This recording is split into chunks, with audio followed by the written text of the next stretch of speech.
Donc avec les histoires, vous savez qu'on peut se payer le luxe de rester là où l'on est et en même temps de voyager jusqu'à l'autre bout du monde. Si ce n'est pas du luxe, je ne sais pas ce que c'est. Et donc ce soir, eh bien, j'avais envie de vous emmener jusqu'au centre de la Chine, dans cette magnifique région du Sichuan, dans un tout petit village qui s'appelle Tingpang. Ne le cherchez pas sur la carte, ça n'est pas la peine, vous ne le trouverez pas. Tingpang est un village-rue. Vous imaginez un village-rue. Une ribambelle de petites maisons, les unes à côté des autres, au toit recouvert de tuiles rondes et grises, et en face, la même petite ribambelle de maisons, tout aussi semblables les unes aux autres.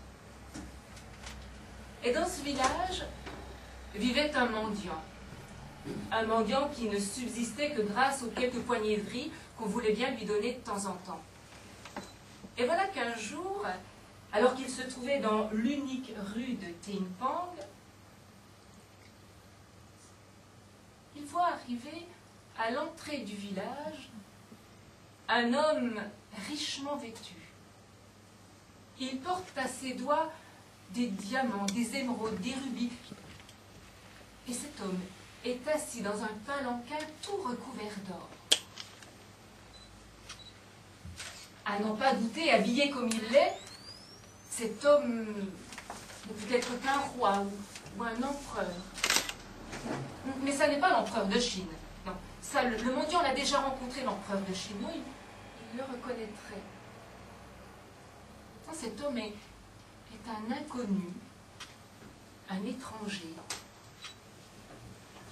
Et dès que le mendiant voit ce qu'il voit, il se dit « Je ne sais pas ce qui me fait dire ça, mais je sens que ce roi est venu pour moi. Je vais tout faire pour m'attirer ses faveurs. Il me laissera bien quelques miettes de sa fortune et c'en sera fini de ma vie de pauvre. » Et le temps de se dire tout ça dans sa tête de mendiant, le palanquin arrive à sa hauteur et il s'arrête.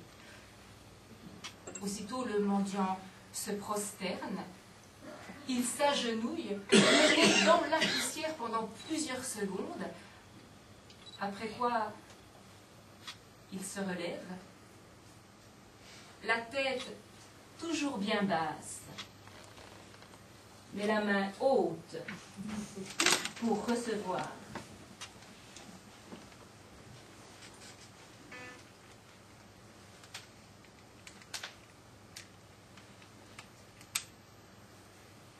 Mais rien ne vient.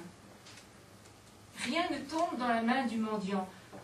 Alors celui-ci relève un tout petit peu la tête, d'un œil il guigne vers le roi, et il voit que celui-ci le regarde avec dans les yeux une infinie tendresse et sur les lèvres un large sourire. Et toi, le mendiant, hein, toi, qu'est-ce que tu as à me donner?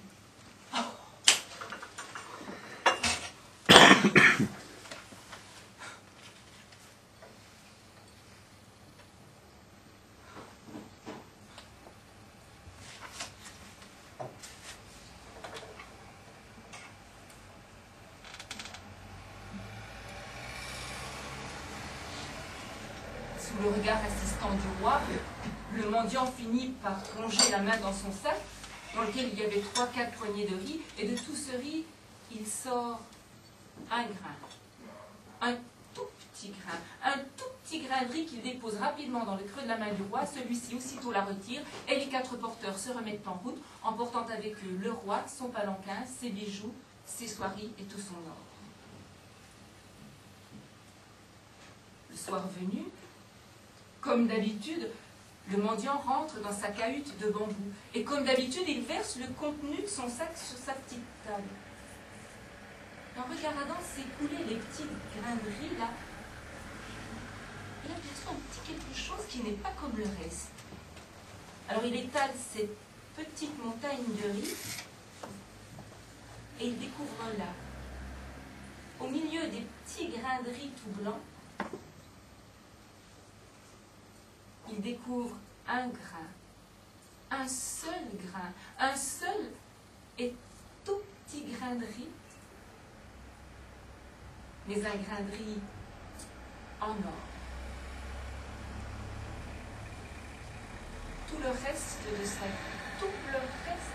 vie, ce mendiant a amèrement regretté de ne pas avoir donné ce jour-là tout son riz au roi.